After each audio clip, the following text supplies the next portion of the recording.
दोस्तों गुड मोदी morning. Good morning sir. Good morning. क्या बात है।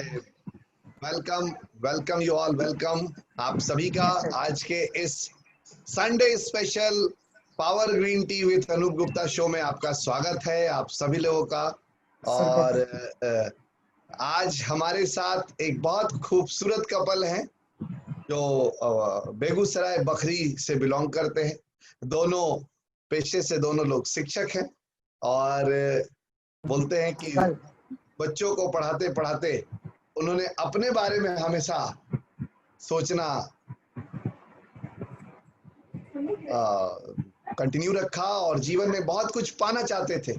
यही कारण है कि लुकर्स थे और देखते रहे और उनके जीवन में मोदी केयर आया और आज हमारे साथ क्राउन डायमंड डायरेक्टर के रूप में है। आज हम लोग दोस्तों बहुत खुश हैं क्योंकि एक बहुत खूबसूरत कपल है और वो बोलते हैं ना मेड फॉर ईच अदर, तो वो वही वाले कपल हैं। और कैसे उनकी आंख लड़ी और कैसे आंखें चार हुई और कैसे ये लव स्टोरी आगे बढ़ी, ये आज उन्हीं से सुनेंगे तो ज्यादा अच्छा लगेगा।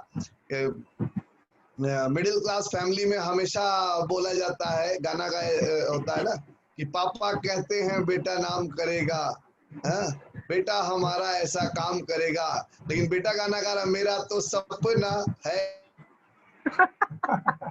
एक चेहरा देखे जो उसको झूमे बाहर। तो आज हमारे साथ एक ऐसे ही कपल है made for each other, totally submitted to each other और बहुत अच्छा लगता है दोस्तों जब वो दोनों साथ रहते हैं। तो आज हम बहुत खुश हैं और आपको मिलवाने जा रहे हैं crown diamond director Rashmi Sunil से। जी हाँ दोस्तों, welcome Rashmi Sunil, welcome. Good morning sir. Thank you sir, thank you sir. आप दोनों लोगों का power green tea with Anoop Gupta show में स्वागत है। जी सर, ग्रीन टी। क्या बात है, क्या बात है, जबरदस्त। Thank you sir. बिल्कुल हमेशा की तरह आप लोग आज भी बहुत खूबसूरत लग रहे हैं, स्मार्ट लग रहे हैं और मुझे पता है आज का शो बहुत जबरदस्त होने वाला। तो सुनील सर, रश्मि मैम, अब आप लोगों के जिम्मे ये पूरा हो stage. Morning morning to all friends. मैं रश्मि सुनील बखरी से बिलोंग करता हूँ। हम दोनों शिक्षक हैं। इस सेशन का शुरुआत मैं करूं इससे पहले मैं अपनी ब्यूटीफुल वाइफ से स्टार्ट करना चाहूंगा कि आप इनको स्टार्ट कीजिए इस सेशन का, फिर मैं कहूंगा। Ma'am okay. Good morning all of you. Good morning ma'am. Good morning. सबसे पहले तो मुझे बहुत अच्छा लग रहा है आज, मतलब इतना खुशी हो रहा है, कुछ समझ नहीं आ रहा है क्या बोले। बहुत ही अच्छी फीलिंग आ रही है, प्राउड फील हो रहा है कि इतने बड़े मंच पे ये power green tea with Anoop Gupta sir, इतने बड़े मंच पे मुझे कुछ आज बोलने का मौका मिल रहा है। मैं बहुत आभार हूँ व्यक्त हूँ और मैं बहुत बहुत दिल से धन्यवाद करना चाहती हूँ Amrita ma'am and Anoop sir का, जो मुझे ये आज ये मौका दिए यहाँ पे मैं अपनी स्टोरी शेयर करूँ, कुछ बोलूँ। और सबसे पहले मैं धन्यवाद करना चाहूँगी अपने माता पिता का, जिन्होंने मुझे ये जिंदगी दी और मुझे इस लायक बनाया कि मैं आगे बढ़ सकूं। और फिर से मैं आज चूंकि गुरु पूर्णिमा है, इसलिए मैं अपने जीवन में आए हुए जितने भी छोटे बड़े शख्स, जो भी जिनसे भी मैंने कुछ भी सीखा है, उन सबको मैं गुरु मान करके तहे दिल से नमन करती हूँ, धन्यवाद करती हूँ। उनसे मैंने बहुत कुछ सीखा है।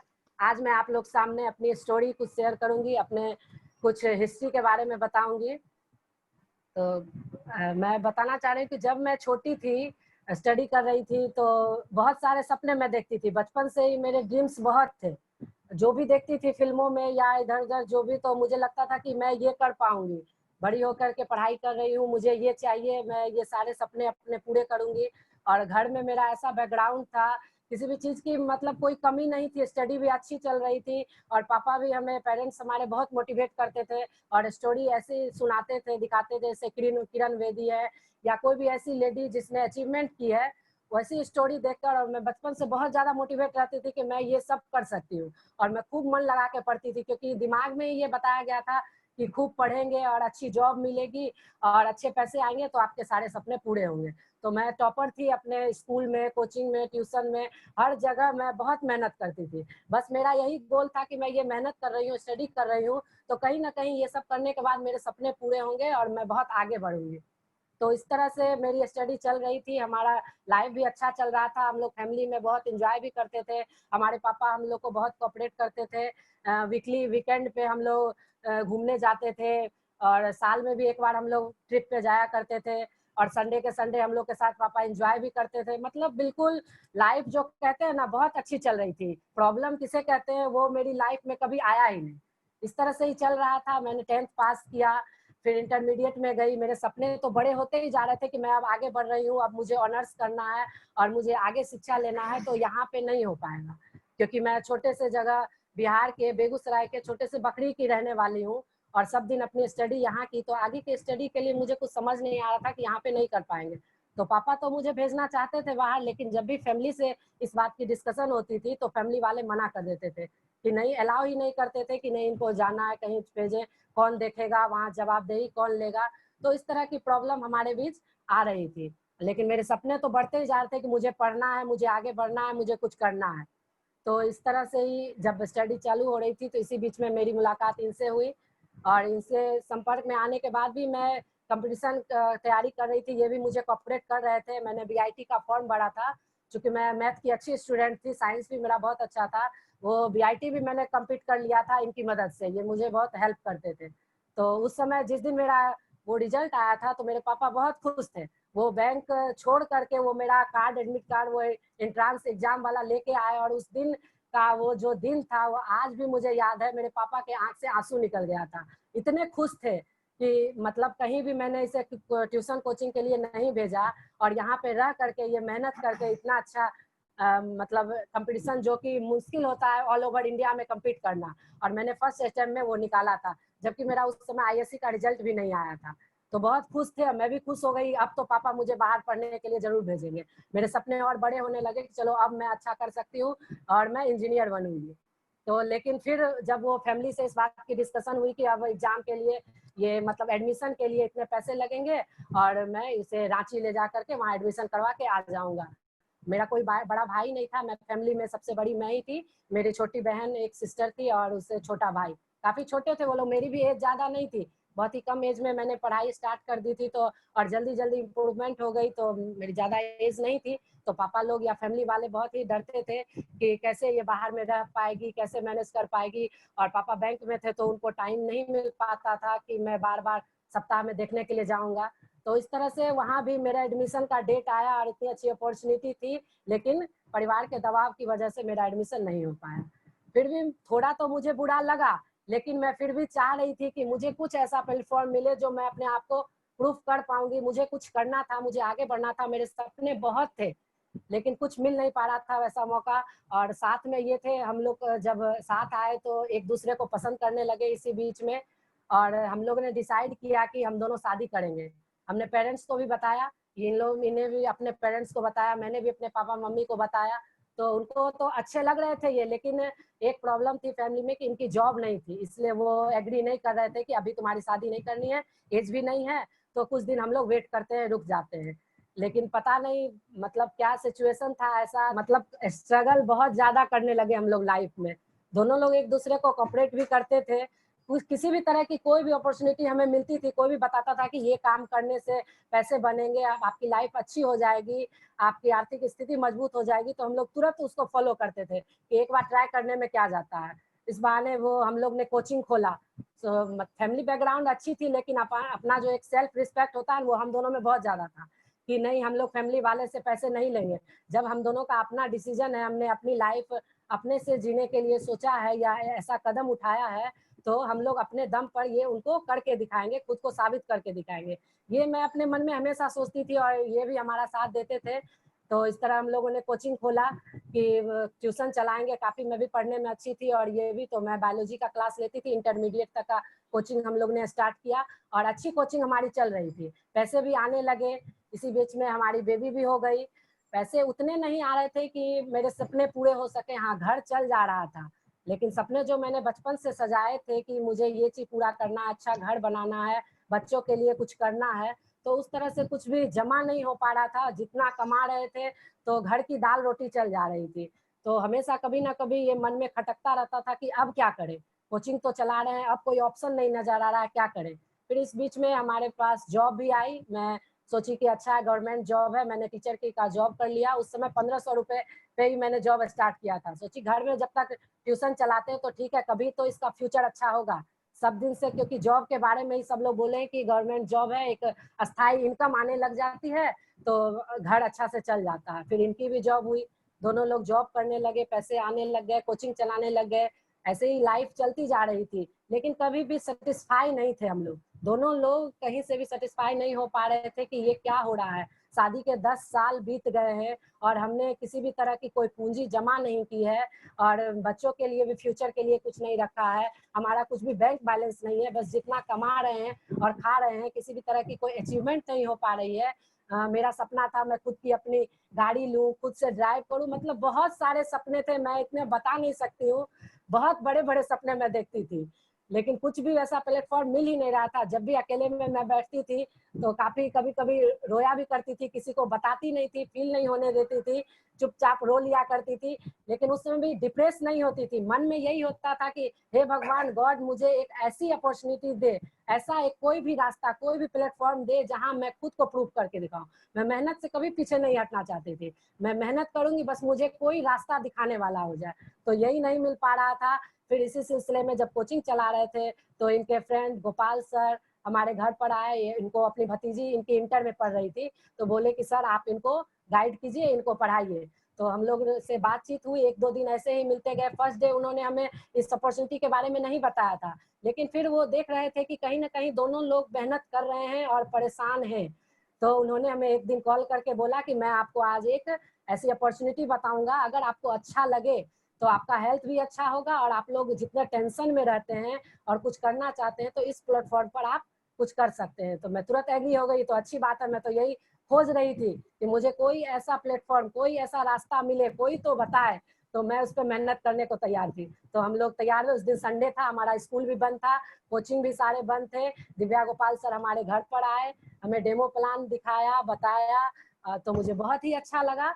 और मुझे लगा कि मैं कुछ नहीं सोची उस समय कि प्रोडक्ट्स तो काफी अच्छे लगे थे मैं जब डेमो देखी थी तो। लेकिन मुझे सिर्फ उस समय ये नजर आ रहा था कि ये करके मैं अपने सपने पूरे कर सकती हूँ, क्योंकि उन्होंने बताया था कि इससे पैसिव इनकम आते हैं और धीरे धीरे जब आप इसमें और मेहनत करते जाएंगे तो अच्छी इनकम आने लग जाएगी। और मुझे उसी का तो तलाश था, मैं वही ढूंढ रही थी। तो अब मैं बताना यही चाहूंगी कि मोदी केयर हम लोग ने उस समय से स्टार्ट किया और हमारा मोदी केयर का सफर कैसा रहा वो अब आप मैम इनसे तो सुनेंगे। पुरानी बात बताई। और दोस्तों मैं कुछ अपने बारे में बताना चाहूंगा। मेरा भी बैक हिस्ट्री जो है कुछ मैं शेयर करता हूँ इस मंच के माध्यम से। दोस्तों मैं 3 भाई और 1 बहन हूँ। मेरी बड़ी बहन है जिसकी शादी बहुत पहले हो रखी है। मेरा एक बड़ा भाई है जो बखरी बेगूसराय में ही हार्डवेयर का दुकान अभी कर रहे हैं। मेरा छोटा भाई कपड़े का व्यवसाय करता है। पिताजी अभी सुरक्षित हैं, वो भी कपड़े का व्यवसाय करते हैं। दोस्तों मैं बचपन में गरीबी कभी मैं देखा नहीं। मुझे पता नहीं गरीबी किसे कहते हैं, क्योंकि मेरी जब आंख खुली, जब मैं होश में आया तो मेरा घर पूरा सुखी संपन्न था। कहीं से कोई दुख तकलीफ की चीज क्या है मुझे आज तक नहीं पता कि लोग कहते हैं कि मुझे दुख मिला, मुझे दुख नहीं मिला। थैंक्स गॉड कि मुझे ऐसे परिवार में जन्म दिया जहां मुझे दुख देखने को नहीं मिला। लेकिन होता है कि कुछ और मंजूर होता है। धीरे धीरे मैं पढ़ते गया, बड़ा होते गया। मैं अपने गाँव में ही अपना शिक्षा दीक्षा प्राप्त किया। बखरी में ही मैं अपनी हाई स्कूल पूरा करी, यहीं पर इंटर की पढ़ाई करी। ग्रेजुएशन के लिए मैंने खगड़िया कोसी कॉलेज में दाखिला करा। वहां से मैं कॉलेज टॉप किया सन 2000 ईस्वी में। पूरे कॉलेज का मैं टॉपर रहा। फिर उसके बाद मैं इंजीनियरिंग करने के लिए पटना चला गया। करीब 2098 में मैं पटना गया और पटना से तैयारी करते ग्रेजुएशन का। तो मैं 2-3 साल वहां रहा। पटना में आईटी का तैयारी किया। महेंद्रू में रह के, लॉज में रह करके मैं काफी प्रिपरेशन किया पटना में इंजीनियरिंग का। लेकिन बैड लक कि मैं कंप्लीट नहीं कर पाया। मैं बैंकिंग का भी तैयारी किया, रीजनिंग का, लेकिन वहां भी कंप्लीट नहीं किया मैं। तो मेरे सपने धीरे धीरे टूटने लगे कि लगता है कि मैं अब इंजीनियर नहीं बन पाऊंगा। लेकिन अंदर से बहुत बड़ा आदमी बनने की चाहत बचपन से लगा रखा था। मेरी दादी बोला करती थी कि ज्यादा पढ़ोगे तो अच्छा आदमी बनोगे, तुम्हारी शादी भी अच्छे घर में होगा, अच्छी दुल्हन मिलेगी तुमको। तो थैंक्स गॉड की दुल्हन तो मिल गई, बट अच्छा जॉब नहीं मिल पा रहा था। इस चीज को कमी खल रहा था। मेरी एज भी बढ़ते जा रही थी धीरे धीरे। और उसके बाद मैं थक हार के वापस घर चला आया बखरी। और मैंने अपना कोचिंग यहीं पर डाल दिया। 2000 ईस्वी में मैंने कोचिंग डाल दिया। इनकी शादी से पहले मैं कोचिंग शुरू कर रखा था, लेकिन मैं ट्यूशन पढ़ा रहा था। मैं बखरी में ही रह करके फिर वापस आ गया, पटना से 2-3 साल करके मैं वापस आ गया। और 2000 ईस्वी से मैं पूरा डिसीजन ले लिया कि अब मुझे कोचिंग इंस्टीट्यूट चला के पैसे कमाना, क्योंकि कोचिंग वाले पटना बहुत पैसा कमाता था, ये मैं देख लिया था। मैं अपना फिजिक्स केमिस्ट्री मैथ का कोचिंग डाल दिया बखरी में। बिना समय गंवाए मैं कोचिंग शुरू कर दिया पढ़ाना। उसी दौरान इनके पापा से मुझे मुलाकात हुई और इन्होंने मुझे इनको पढ़ाने के लिए मुझे बोला गया, मैं इनको पढ़ाया। और उसके बाद फिर साल 2 साल के बाद हमारी इनके साथ अच्छा बन गया, घरेलू संबंध जैसा बन गया। इनके पापा मुझे बहुत पसंद करने लगे। फिर हम दोनों ने शादी कर ली। शादी करने के बाद क्या हुआ कि हम लोग फिर अपने घर के परिवार, मेरे पापा इसके बिल्कुल खिलाफ थे। उन्होंने मुझे इजाजत नहीं दी है ये काम करने का। उन्होंने बहुत नाराज हो गए, इतना नाराज हो गए कि उन्होंने बोला कि तुम मेरे घर से अब जाओ और कहीं और जगह रह करके तुम अपनी जिंदगियां बसाओ, तुम मेरे परिवार में नहीं रह सकते हो। मैं उनको बोला कि मैं कहाँ जाऊं, क्योंकि मैं उस समय जॉब में भी नहीं था और न ये भी थी, और मुझे पैसे की बहुत दिक्कत हुआ करता था। तो फिर भी मैं बोली कि चलिए कोई बात नहीं, बकरी में एक मेरा पुराना घर है जहां मैं अभी रह रहा हूँ, वहाँ खपड़े का मकान था, मैं वहाँ रहना शुरू किया और वहीं पर कोचिंग मैंने स्टार्ट कर दिया फिर से पढ़ाना। खपड़े के मकान में रह के मैं दोस्तों 12 साल तक मैंने वहीं पर रहा। 12 सालों तक मैंने 2000 से लेकर के 2012 तक मैं पढ़ाता रहा। इनके साथ रह करके मेरी एक बेटी भी हुई, तो भी और दिक्कत बढ़ता गया। उसी बीच मुझे एक और लोग सहारा इंडिया, आप लोग जानते होंगे कि 2002 में मैंने सहारा इंडिया का एजेंट ज्वाइन किया। वहां भी कुछ मेहनत किया मैंने, तो 2-3 हजार रुपये उससे भी आ जाया करते थे। 3-4 हजार ट्यूशन आ जाया करते थे। ट्यूशन उस समय अच्छी नहीं चल रही थी क्योंकि विद्यार्थी कम थे और मैं इंग्लिश मीडियम में पढ़ाना जानता था, बच्चा वहाँ हिंदी में पढ़ता था, तो मेरी ट्यूशन ज्यादा जमती नहीं थी क्योंकि मैं पटना में सब दिन पढ़ा। तो लेकिन फिर भी धीरे धीरे मैं अपने आप को ढाल लिया हिंदी मीडियम पढ़ाने को, और फिर मैं कोचिंग खूब अच्छा चलने लगा। चलते चलते 15-20 हजार इनकम तक हमारी कोचिंग, 15-20 हजार महीना तक हम पैसा कमा लेते थे और मेरी कोचिंग अच्छी चलने लगी। इसी बीच 2005 में एक पंचायत सेवक का जो जिसको शिक्षा मित्र कहते हैं वो जॉब निकला, तो मैं रश्मि को उसमें दाखिला करा दिया और इन्हें 1500 पे ये बहाल हो गई और 10-12 हजार 15 हजार के आसपास मैं कमा लेता था। मेरा घर मिला जुला के चल जाता था और मैं खुश अपने आप में हो गया। मैं सोचा कि अब मेरी लाइफ इसी में चल जाएगी और करियर को मैं इसी में तलाशने लगा। मैंने ग्रेजुएशन किया, मैं पीजी किया, मैंने बीएड किया, मैंने एमएड किया, मैंने बिलीस किया, मैंने सीआईसी किया, एमसीए का 2 ईयर कोर्स किया, मैंने पीएचडी का पीआरटी फॉर्म भरा। पढ़ाई करते करते, ट्यूशन करते करते, चूंकि मैं अंदर से सोच रहा था कि मैं बड़ा आदमी बनूंगा और बड़ा आदमी बनने के लिए एजुकेशन चाहिए। मुझे बताया गया कि जब आप ज्यादा पढ़ोगे, ज्यादा डिग्री होगा, तभी किसी कॉलेज में लेक्चरशिप के लिए मैं बहाल हो पाऊंगा। मैं नेट गेट की तैयारी के लिए भी तैयारी, मैं कभी रुका नहीं, मैं मेहनत करने से कभी पीछे नहीं रहा। मैं पढ़ाता भी था, सुबह 6 बजे से लेकर 9 बजे पढ़ाता था, फिर 9 से 4 स्कूल जाता था, फिर 5 से 7 शाम को पढ़ाता था। मेरा दिन भर का शेड्यूल फिक्स था, न कभी किसी के यहाँ जाना, न कभी आना। और मेरा फ्रेंड भी बहुत कम हुआ करता था क्योंकि मैं बहुत कम लोगों से मिलता था। लेकिन गोपाल सर हमारे बचपन के मित्र थे, ये मुझे पता था, और ये 2001 से एमबीए कर रहे थे, ये भी मुझे मालूम था। लेकिन कभी इन्होंने एमबीए का बिजनेस मुझे बताया नहीं, न मुझे कभी इनसे मिलने का जरूरत समझ में आया, क्योंकि मैं भी मस्त था अपने दुनिया में और ये भी मस्त थे। बस इसी तरह 2016 के फरवरी में इन्होंने मेरे घर आए शाम के समय और बोले कि सुनील जी, मेरी एक भांजी है, उनको पढ़ाइए। मैं बोला पढ़ा तो दूंगा, लेकिन मैं 500 रुपये महीना लूंगा, एडवांस लेता हूँ। बोले ठीक है, एडवांस दिए और इन्होंने पढ़ाना शुरू कर दिया। इसी बीच ये मेरे घर आना जाना शुरू किए। एक दिन इन्होंने इस बिजनेस के बारे में बताया कि आप लोग इतना मेहनत करते हैं लेकिन सक्सेस नहीं नजर आ रहा, मैं बताता हूँ। तो दोस्तों, मैं बताना चाहूंगा कि इन्होंने जो बात बोला मुझे बिल्कुल यकीन नहीं हुआ। इन्होंने डेमो दिखाया, प्लान बताया और इन्होंने बोला कि इस बिजनेस के माध्यम से आपकी जिंदगी बहुत बेहतर हो सकती है, आपको लंबी लंबी कारें आ सकती है, आप विदेश घूम सकते हैं, आप फॉरेन ट्रिप घूम सकते हैं, 5 स्टार होटल घूम सकते हैं। ये सुनकर रश्मि पूरा एक्साइटेड हो गई, बोली मुझे यही तो चाहिए, मुझे यही करना है, बताइए इसमें क्या करना। बट मुझे एकदम विश्वास नहीं हुआ, क्योंकि गोपाल सर को मैं 15 सालों से जान रहा हूँ, इनमें कोई बदलाव नहीं आया। ये आज भी वही थे, पहले भी वही थे, इनके बातों पर भरोसा नहीं हुआ। लेकिन पता नहीं रश्मि को भरोसा हुआ, ये बोली नहीं, ये बिजनेस को मुझे करना है, क्योंकि सर बोल रहे हैं तो कुछ होगा जरूर। तो मैं गोपाल सर को पूछा भी कि सर आपको कार आई क्या? बोले नहीं। आप विदेश गए क्या? बोले नहीं। फिर मुझे कैसे आएगा? बोले सब कुछ हो जाएगा, आप शुरू तो कीजिए। बस दोस्तों, वहां से मैंने स्टार्ट कर दिया, सारा चीज मैंने छोड़ दिया, जो मैं एजुकेशन लिया से लिया। बाकी मैंने पीएचडी का फॉर्म भरा वो छोड़ दिया, मैंने जितना तैयारी किया सबको ब्रेक करके, क्योंकि मुझे हमेशा अपॉर्चुनिटी की तलाश होती है। मुझे लगा कि जब इतनी चीज यहाँ मिल सकती है तो मैं बेकार वहां परेशान हो रहा हूँ, मैं इतना लंबा लंबा डिग्री ले रहा हूँ। हाँ, लेकिन इन्होंने बोला कि दोस्त कोचिंग मत छोड़ना, तुम कोचिंग करते रहो, स्कूल जाते रहो, पार्ट टाइम इस बिजनेस को करो, धीरे धीरे तुम्हें सफलता जरूर मिलेगी। लेकिन दोस्तों होते हैं ना कि ऊपर वाले को मंजूर था कि मैं इसमें सक्सेस करूंगा। बस मेरी ज्वाइनिंग की 8 दिन के बाद बेगूसराय में राजेश गुप्ता सर का मीटिंग था 12 जुलाई 2016 का, हाँ मैं सही बोल रहा हूँ। एक सप्ताह के बाद बेगूसराय में एक सेमिनार लगा था, मीटिंग हुआ था, इन्होंने मुझे ले गया मीटिंग में। मैं तो गया जरूर, लेकिन वहां पर मुझे कुछ समझ में आया, क्योंकि जो भी लोग आ रहे थे, कोई डायरेक्टर सीनियर डायरेक्टर बोल रहे थे और पीछे में एक शख्स बैठे हुए थे जिनका नाम श्री राजेश गुप्ता सर थे, और उन्होंने स्टेज पर आए और उनका मैं 10 मिनट का स्पीच सुना, क्योंकि मैं बहुत बिजी था, मैं जल्दी इस मीटिंग से बाहर जाना चाह रहा था। उन्होंने बोला कि पिछले माह मेरी इनकम 3,72,000 रुपये आए हैं। मेरा तो दिमाग का सॉफ्टवेयर हिल गया दोस्तों। मैं सोचा कि ये कैसे हो सकता है। दोस्तों मैं पूरी मीटिंग के बीच में खड़ा होकर के मैं राजेश गुप्ता सर को बोला कि सर क्या आप ये इनकम मुझे दिखा सकते हैं कि आपको 3,72 आए? बोले बिल्कुल दिखा सकता हूँ। उन्हें मोबाइल खोला, ग्रोस इनकम मई का दिखा 3,72। मैं दोस्तों सुन के मेरा जो है मतलब मेरे पास शब्द नहीं था कि मैं क्या बोलूं, ऐसा पॉसिबल है क्या? क्योंकि पूरे जिंदगी में इतनी मेहनत मैंने किया, 15,000 रुपया मैं कमाया, मैंने डबल पीजी किया, बीएड किया, एमएड किया, तो भैया ये आदमी 3,72 कैसे कमा सकते हैं? ऐसा संभव नहीं लग रहा है। लेकिन उन्होंने बोला कि संभव है, आप हमें मीटिंग के बाद मिलिए, मैं आपको बताऊंगा। तो मैं उसी दिन से मैं कसम खा लिया कि मैं कुछ भी हो जा मोदी केयर तो करूंगा, क्योंकि जब सामने वाला को 3,72 आ रहा है तो मेरा भी 3,72 आ सकता है। बस ये करते क्या है मुझे ये पता लगाना। मैं उनका पीछा पकड़ लिया, मैं नंबर लिया सर का, और उसी के दौरान मैंने लोगों से मिलना शुरू किया। 7 दिन 8 दिन लोगों से मिला। लेकिन दोस्तों जैसा आपके साथ हुआ वैसा मेरे साथ भी हुआ। सारा का सारा टेम्परेचर डाउन। मैं जिससे बात करता बोला कहां पर गए हो चक्कर में, ये सब चीज फालतू का बिजनेस है, गोपाल तो तुमको पगला देगा। दोस्तों मेरा सब सपना फिर चूर हो गया।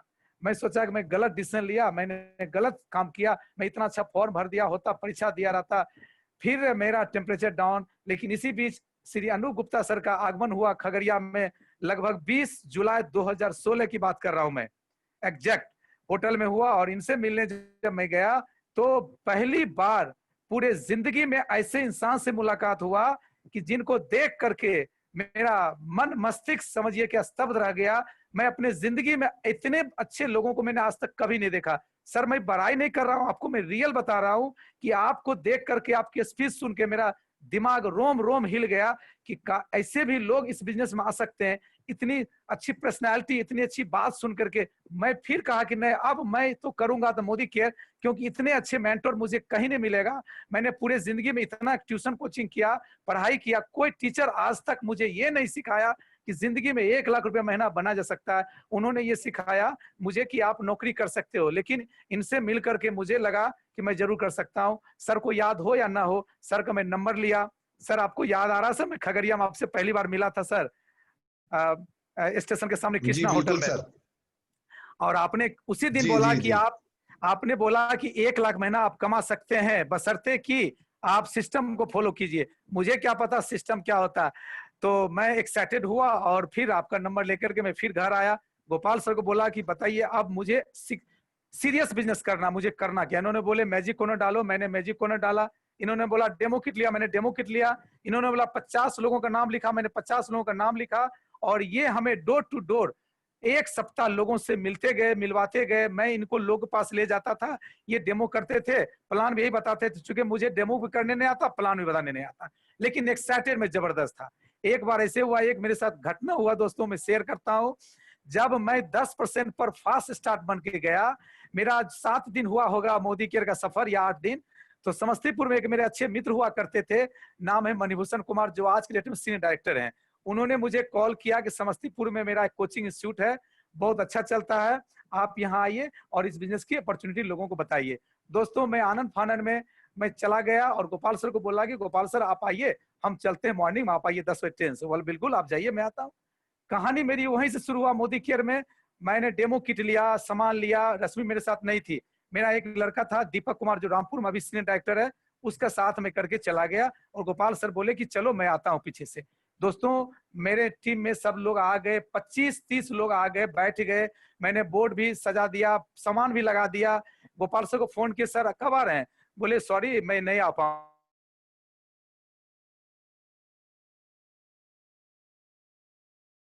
काफी हो गया भैया, ये तो मेरा तो इज्जत तो गया आज, क्योंकि मैं डेमो करना भी नहीं जानता, न ज्वाइनिंग करना जानता, मैं प्लान बताने जानता। लेकिन शुक्र है कि 7 दिन मैं गोपाल सर के साथ रहा तो थोड़ा थोड़ा प्लान में सीख गया हूँ। तो मैं टीचर माइंड, मैंने कुछ कुछ प्लान तो जान रहा था, लेकिन डेमो खूब बढ़िया से मैं नहीं सीख पाया, क्योंकि डेमो में किया ही नहीं था। लेकिन मेरे साथ जो लड़का दीपक था वो डेमो करना जानता था। तो बोले दीपक अब यहाँ से लौटना पड़ेगा, क्योंकि अब यहाँ दाल नहीं गलेगी, गोपाल सर नहीं आएंगे, ये धोखा दे दिए हमको, हम तो बिजनेस अब नहीं करेंगे, क्योंकि सर धोखा दे दिए।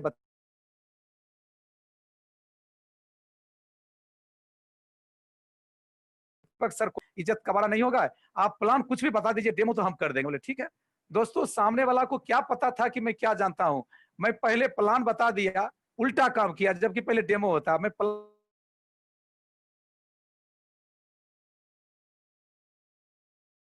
बीवी भी लिखते हुए तक पहुंचा दिया सब लोगों को। काफी लोग एक्साइटेड हो गया, क्योंकि मैं पिछले 12-13 सालों का मेरे पास टीचिंग का अनुभव था, तो मुझे पता था कि लोगों को टीच करना कैसे आता है। ये कला तो मेरे पास था कि सामने वाला को मैं ये भांपने नहीं दिया कि मैं कितना जानता हूँ मोदी केयर। मैंने प्लान टूटी फूटी बातें बताया और वो लोग काफी एक्साइटेड हुआ। फिर दीपक डेमो दिखा दिया। दोस्तों 5 ज्वाइनिंग ऑन द स्पॉट हुआ, 2 फास्ट स्टार्ट हुआ ऑन द स्पॉट।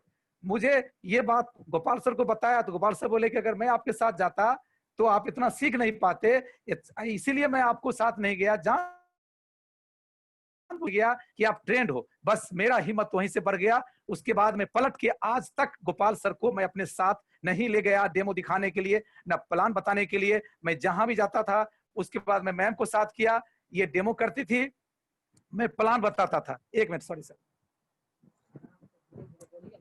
ये डेमो करती थी, मैं प्लान बताता था। यूं तरीका से मेरा सफर चलता रहा। 55 दिन की यात्रा के बाद मुझे पता चला, गोपाल सर बोले कि आप तो डायरेक्टर हो गए। बोले वो कैसे? बोले आप डायरेक्टर हो गए।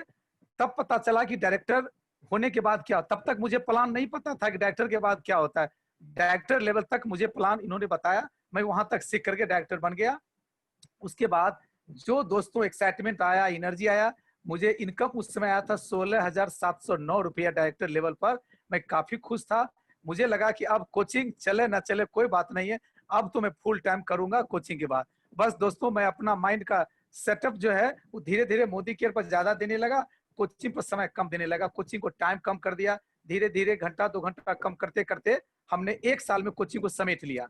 1 साल के बाद जब मेरी इनकम लगभग 50,000 के क्रॉस कर गया तो मैं पूरी तरह से कोचिंग को बंद कर दिया और कंप्लीट स्कूल के अलावा मोदी केयर में करने लगा। लेकिन दोस्तों इस बीच चैलेंजेस इतना ज्यादा आया, लेकिन सपने मेरे इतने बड़े हो चुके थे कि चैलेंज का कोई प्रभाव ही नहीं पड़ा। मैं डायरेक्टर बनने के बाद फिर से मैं गिरा, फिर से मेरा बीवी गिर गया। क्यों? क्योंकि मैं सीखने में कंजूसी करने लगा। मैं कभी कभी पटना कम जाता था, गोपाल सर जाते थे। लेकिन दोस्तों जब से मैं पटना जाना शुरू किया, BIA हॉल का मीटिंग अटेंड करना शुरू किया, सेमिनार में जाना शुरू किया, तो जाकर के मेरे अंदर और एक कॉन्फिडेंस जगता गया। लेकिन इसी बीच चैलेंजेस भी काफी बड़ी होती गई। इसी बीच एक घटना है कि जब मैं डायरेक्टर हो गया तो इनके एक भाई रहते हैं अनूप सर के बगल में, पासपोर्ट ऑफिस के पास, वो डॉक्टर संजीव कुमार MD को पढ़ाते हैं। मैं लगा कि चलो बड़े लोग हैं उनको पकड़ते हैं और उनको बिजनेस की बात बताएंगे तो अच्छा बिजनेस होगा। इनके भाई को मैंने कि जाके जब मैं डेमो किया तो उन्होंने जो मुझे डांटा, जो डपटा, मेरी सिट्टी पिट्टी गुम हो गई। उन्होंने बोला कि मेहमान जी डॉक्टर मैं हूँ, आप तो टीचर हैं, मुझे बताओगे कि कोलगेट खदक गया और फेस मोमेंट नहीं खदका? ये खदकने से कुछ नहीं होता, आपका दिमाग खदक रहा है।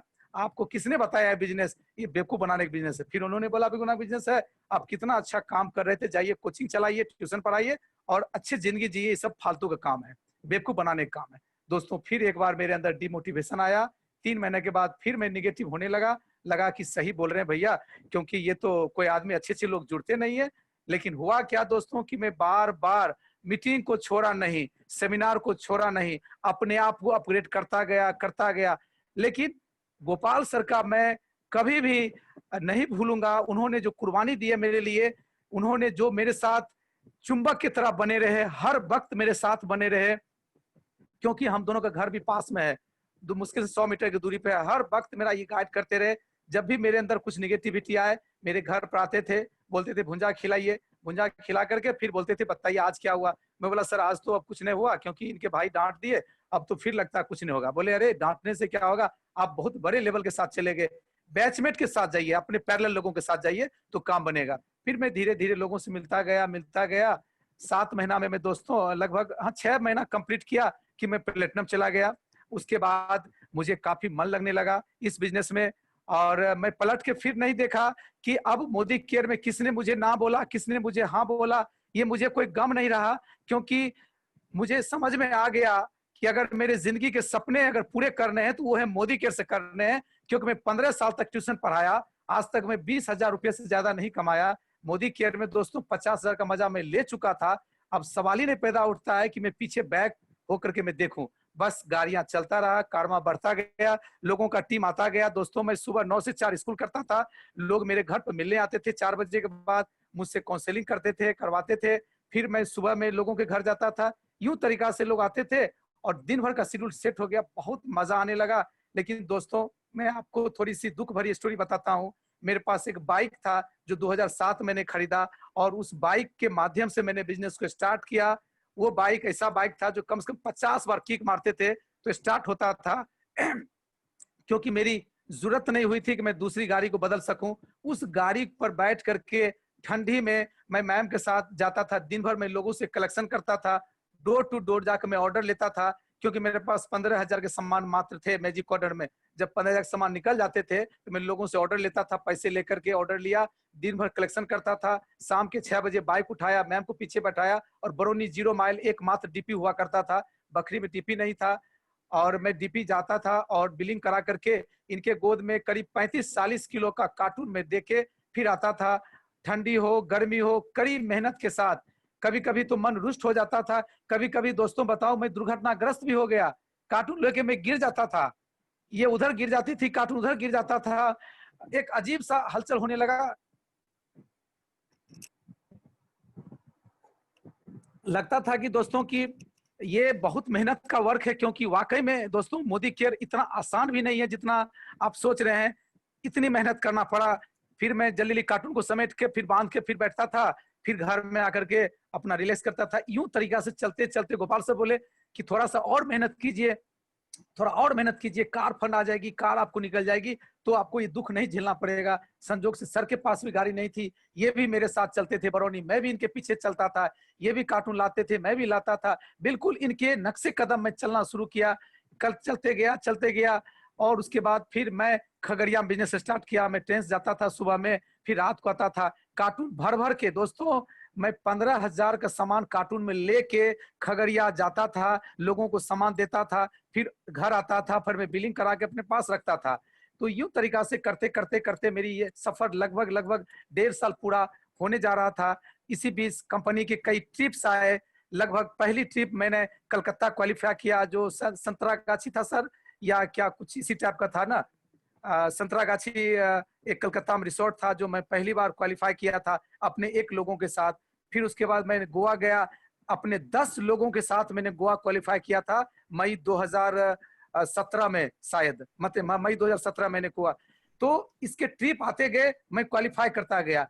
मेरे अंदर से इतनी ज्यादा एनर्जी आता था दोस्तों, मेरे चैलेंजेस जो भी आते थे वो हल्का पड़ जाता था, क्योंकि मेरे सपने इतने बड़े थे कि कोई फर्क नहीं पड़ता था कि मैं कितनी बार बाइक से दुर्घटनाग्रस्त हुआ, मुझे कितनी बार चोटें लगी, कोई फर्क नहीं पड़ा, मैं चलता गया। बहुत मजा आता था क्योंकि मेरे सामने एक लक्ष्य था कि मुझे कार अचीव करना है। और दोस्तों इसी बीच में बताता हूँ कि मेरा बेटा जो है लगभग अभी 9 साल का है, जब वो 6 साल का था, 5 साल का था, तो मेरे सामने एक पड़ोसी कार रहता है, कार अभी भी है, गलती से उस कार पर कभी बैठ जाता था तो बहुत डांटा करता था वो पड़ोसी, अरे कार मत छुओ, शीशा टूट जाएगा, स्केच लग जाएगा। तो ये कार मुझे काफी खलता था कि काश में भी मेरे पास भी कार होता। दोस्तों वो दिन दूर नहीं, जब मैं 7 अक्टूबर 2018 को जब मेरी कारें आई, जिसका इनॉग्रेशन श्री अनूप गुप्ता सर के द्वारा मुझे चाबी दिया गया जीएस मोटर्स में, मैं बता नहीं सकता हूँ, मेरे पास शब्द नहीं है। मैं इतना खुश था जिसका कोई जवाब नहीं है। पूरे जिंदगी में पहली बार मैं अपनी कार मिला, मैम को बैठाया, अपने घर पर आके पापा मम्मी को बैठाया, वो भी इतना खुश हुए।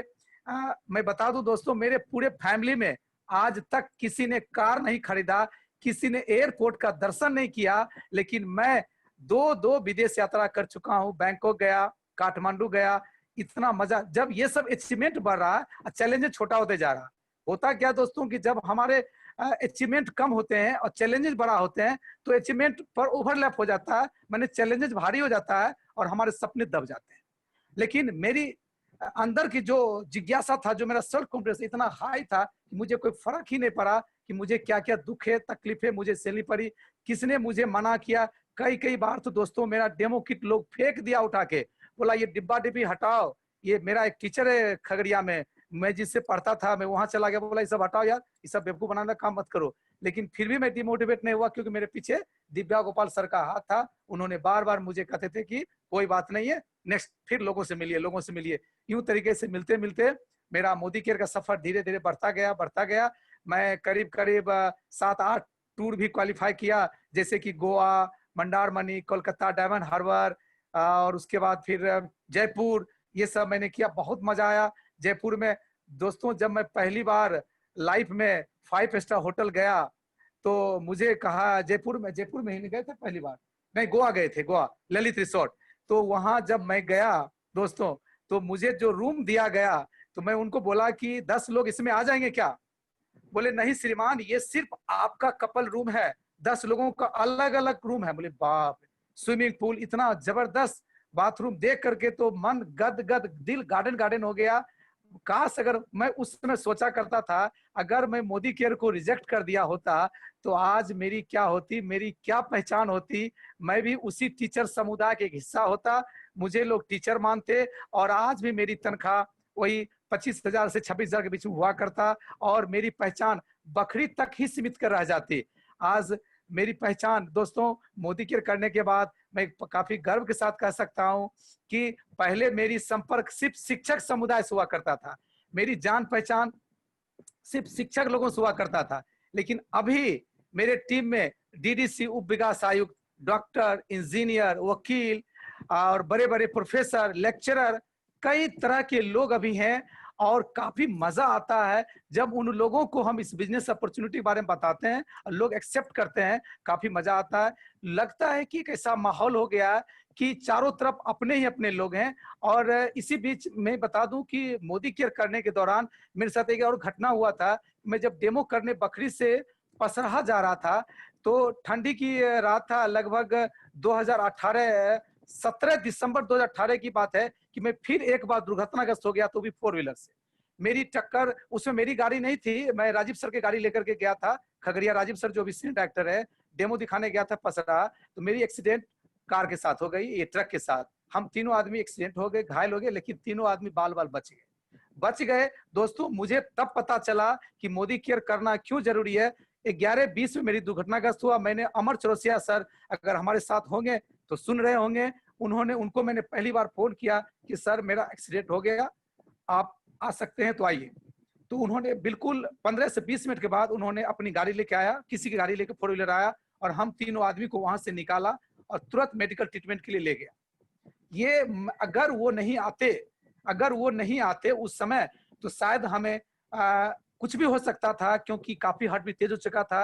राजीव सर के पैर टूट गए थे, बड़े सर के हाथ टूट गए थे, मेरे गर्दन घूम गए थे, मैं ऐसे नहीं हो रहा था, मैं काफी सीरियस हो गया था। लेकिन वो मैं दिल से थैंक्स करना चाहूंगा श्री अमर चौरसिया सर का, जो महसकुट से हैं, और उन्होंने मुझे काफी मदद किया।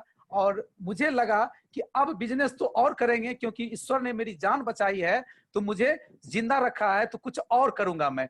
फिर मैं रुका नहीं, हालांकि 2 मित्र मुझे स्लो हो गए, बट मैं रुका नहीं, फिर मैं तेजी के साथ और करने लगा। आज करते करते मैं दोस्तों आज गर्व के साथ कर रहा हूं कि आज मैं क्राउन डायमंड डायरेक्टर हूं, और काफी अच्छा लग रहा है कि मैं इतनी चैलेंजेस को फेस करते हुए मैं यहाँ पर हूँ। लेकिन दोस्तों मैं आप लोगों से एक रिक्वेस्ट करूंगा कि अगर आप टीचर हैं, अगर आपके ग्रुप में टीचर लोग हैं, तो टीचर लोग बहुत ज्यादा तंग करते हैं मोदी केयर आने में, बहुत ज्यादा डिस्टर्ब करते हैं, क्योंकि उनके पास पुराना ईगो है, जैसे मेरे पास ईगो था।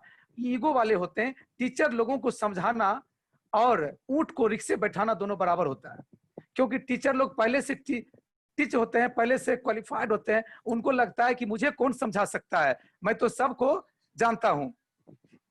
मैं तो सबको जानता हूँ, तो मैं सब कुछ जानता हूँ। इसीलिए दोस्तों मैं भी एक टीचर हूँ, ये भी एक टीचर है, दोनों आदमी गवर्नमेंट टीचर हूँ। मैं अपनी तरफ से बता रहा हूँ कि टीचिंग लोगों को दो समस्या होता है। वो अक्सर बोलते हैं कि मेरे पास समय नहीं है, मेरे पास लोग नहीं है, मैं किसी को जानता नहीं हूँ, मेरे से ये काम होगा नहीं, मेरे प्रतिष्ठा गिर जाएंगे, मेरे इज्जत उतर जाएंगे। ये कॉमन समस्या है दोस्तों। मैं भी कर सकता था, मैं भी लोगों को ये बात बता सकता था, लेकिन नहीं, मैं सोचा कि मैं टीचर हूं, लेकिन क्या मैं गुड लाइफ से ग्रेट लाइफ में जा सकता हूं? मेरा जवाब था नहीं। अगर गुड लाइफ से ग्रेट लाइफ में जाना है तो दोस्तों एक अपॉर्चुनिटी है मोदी केयर, वो करना ही पड़ेगा, क्योंकि मोदी केयर करने के माध्यम से हमारे हजारों हाथ हो जाते हैं। पहले में हमारे 4 हाथ होते थे, ये भी पैसा कमाती थी, मैं भी कमाता था, लेकिन फिर भी लाइफ हमारी कंप्रोमाइज तरीके से चल रहा था, कहीं न कहीं मैं कंप्रोमाइज कर रहा था। लेकिन जब से मोदी केयर मिला दोस्तों, मेरे मतलब खुशी का ठिकाना नहीं है। मैं कुछ भी सोच सकता हूँ। मैं अभी बता दूं, मैं अभी अपने घर बना रहा हूँ, 20 लाख के प्रोजेक्ट से मैंने घर शुरू कर दिया हूँ।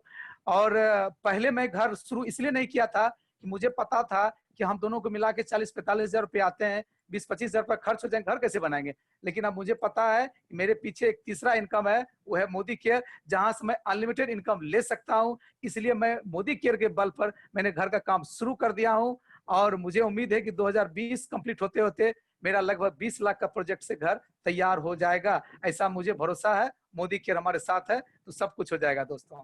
तो इस तरह से मैं ये बताने की कोशिश कर रहा हूं कि मोदी केयर में अगर सफल होना है तो दोस्तों अपना दिमाग नहीं लगाना है, चैलेंजेस से नहीं डरना है, लोगों की रिजेक्शन से नहीं डरना है। अगर लोगों का रिजेक्शन मिलता है तो हमको घर पे आके करेक्शन करना है और फिर फील्ड में जाके अगले दिन एक्शन करना है, तो रिजल्ट ऑटोमेटिक बनता है। जैसा कि मैंने किया तो रिजल्ट आ रहा, आप भी करेंगे तो बनेगा। तो यूं तरीका से मेरा 3.5 साल का सफर कब पूरा हुआ दोस्तों पता ही नहीं चला। लेकिन एक भी दिन ऐसा नहीं है कि जो मैं मोदी केयर के बारे में नहीं सोचता हूं।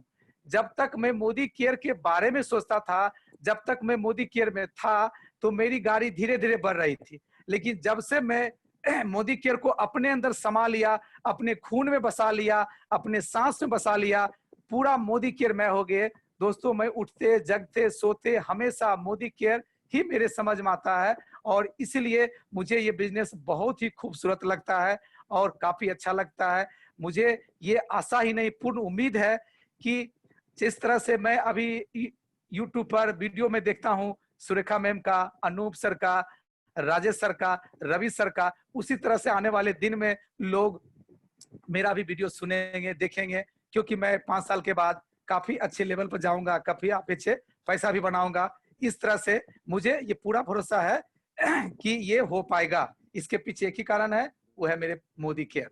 तो मोदी केयर दोस्तों, अगर आप लोग नए हैं या पुराने हैं, कोई फर्क नहीं पड़ता है। अगर हमारे पास त्रिदेव हैं तो दुनिया की कोई शक्ति मोदी केयर में हमें सफल होने से रोक नहीं पाएगा। मैं फिर से एक बार थैंक्स करना चाहूंगा। फिर मैं गुरुदेव के चरणों में अपना प्रणाम करता हूं कि अगर आप ना होते, खगड़िया में मैं आपसे ना मिला होता, आप बेगूसराय में राजेश सर से मैं मिला ना होता, तो शायद मैं आज आपके सामने ना होता। और आज भी मैं उसी A+B के होल स्क्वायर को पढ़ाते पढ़ाते 15,000 रुपया में दिन अपना काटता, स्कूल में रह करके इसी तरह लोगों की तरह जिंदगी में गाता। थैंक्स सर कि आपने मुझे इस बिजनेस का अपॉर्चुनिटी दिया। थैंक्स दिव्या गोपाल सर कि आपने इतना बढ़िया प्लेटफॉर्म दिया ताकि मैं बैटिंग कर रहा हूं। दोस्तों ये अभी सफर खत्म नहीं हुआ है। मैं अब बात करूंगा, फिर मैम को फाइंड ये मोबाइल को, मैं कैमरा को मैं दे रहा हूं, माइक को मैम कुछ देर बात करेगी। अब आगे इसके बाद जो मोदी केयर की सफर हमारी जो आगे क्या होने वाली है, फ्यूचर का प्लानिंग क्या है, वो मैम अब आपके साथ शेयर करेगी कि मुझे मोदी केयर क्यों करना चाहिए, और मोदी केयर अगर हम कर रहे हैं तो हमें क्या मिलेगा। अब मैं माइक मैम को देता हूँ। मैम आप कुछ बताइए, मैं थोड़ा सा पानी पीता हूँ। Thank you sir. मैं तो मतलब क्या बोलूं, बहुत ही थैंकफुल हूँ अनूप सर और अमृता मैम का, जो इतना अच्छा प्लेटफॉर्म दिए हैं, जो मैं अपनी बात शेयर कर पा रही हूँ उन लोगों के साथ। मोदी केयर के में आने के बाद हमारे बहुत सारे सपने अब बड़े हो गए हैं। कुछ भी सोचते हैं, हमारे अपलाइन सीरीज जो भी है वो हमें सिखाते हैं, और हमारी ग्रेट अपलाइन जो सुरेखा भार्गव मैम है, हमारी गुरु माँ जो है, उनको मैं दिल से नमन करती हूँ। वो हमें बताती है कि कुछ भी सोचो, जो भी आप देख रहे हो, ये डरना नहीं है कि अभी आपकी सिचुएशन क्या है या अभी आप कहाँ पे हो, ये पूरा होगा कि नहीं होगा, बस लिख दो उस सपने को और वो जरूर पूरा होगा, बस करते जाना है। तो मैं उनसे बहुत ज्यादा मोटिवेट हुई। फर्स्ट टाइम मैं पटना के सेमिनार में जब BIE हॉल में गई थी, तब मैं सुरेखा मैम से मिली थी। उससे पहले तो मेरा ड्रीम था कि हाँ मोदी केयर करना है, पैसे कुछ अच्छे आने लग जाएंगे तो घर अच्छा चलने लग जाएगा, और जो भी मतलब जरूरत का चीज है वो पैसे आने के बाद पूरे होने लगेंगे।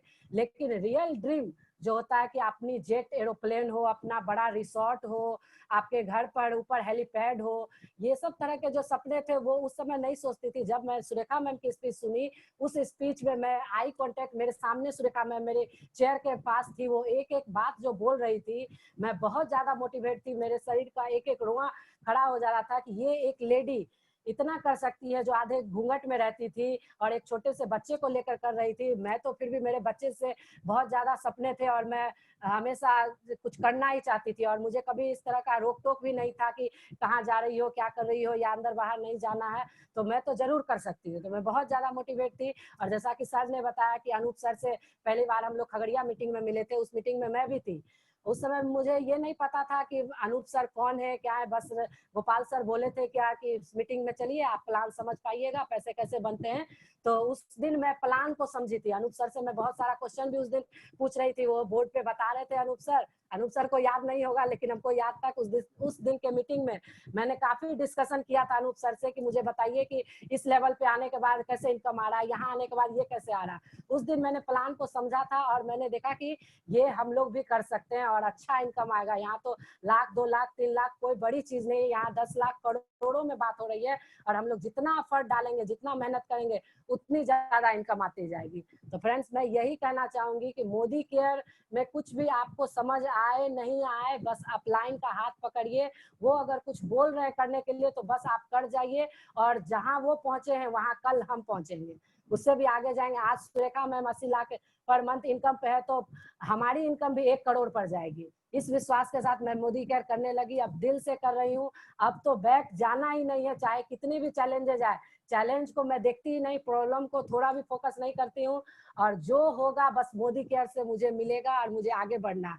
मेरे बहुत सारे सपने इस साल के एंड तक मैंने रखा है कि अपने टीम से 21 लोगों को कार्य अचीव कराना है। अभी लॉकडाउन में मेरे टीम से 3 कार्य अचीवर निकले हैं, प्लेटिनम डायरेक्टर निकले हैं।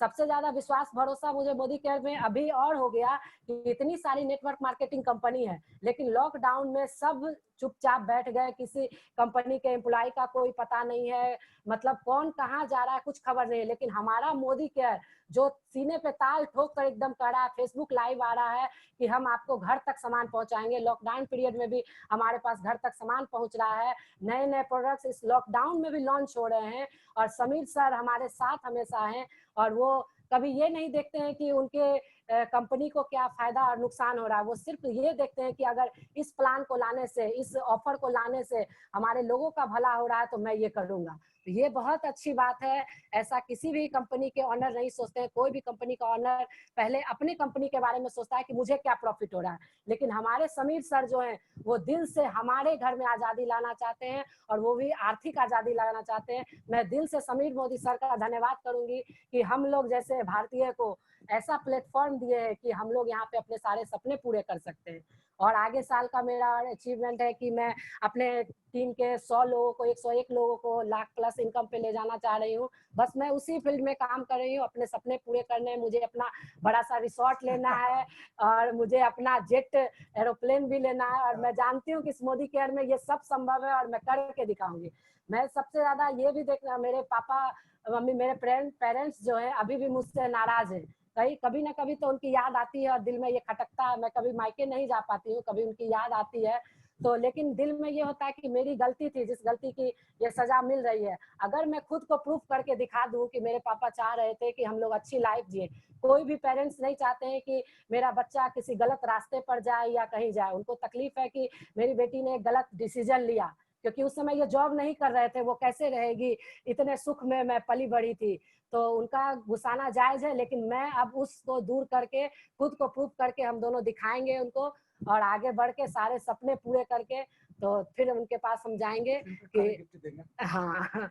मैं चाह रही हूँ कि इस मोदी केयर के से मैं अपने सारे सपने पूरे करूं। और मेरा एक ये भी ड्रीम है कि मैं अपने मम्मी पापा को अपनी पैसे से, मोदी केयर के इनकम से फॉरेन ट्रिप पर ले जाऊं, उन्हें घुमाऊं और उनके जो सपने हो वो मैं पूरा करना चाहती हूँ। मैं खुद से गाड़ी ड्राइव करके उनको पीछे में बैठा के लॉन्ग ड्राइव पे ले जाऊं, घूमने ले जाऊं, 5 स्टार 7 स्टार होटल की सैर कराऊं। ये सब सपने मेरे पूरे होंगे और मैं जानती हूँ मोदी केयर में ये सारे सपने पूरे होंगे।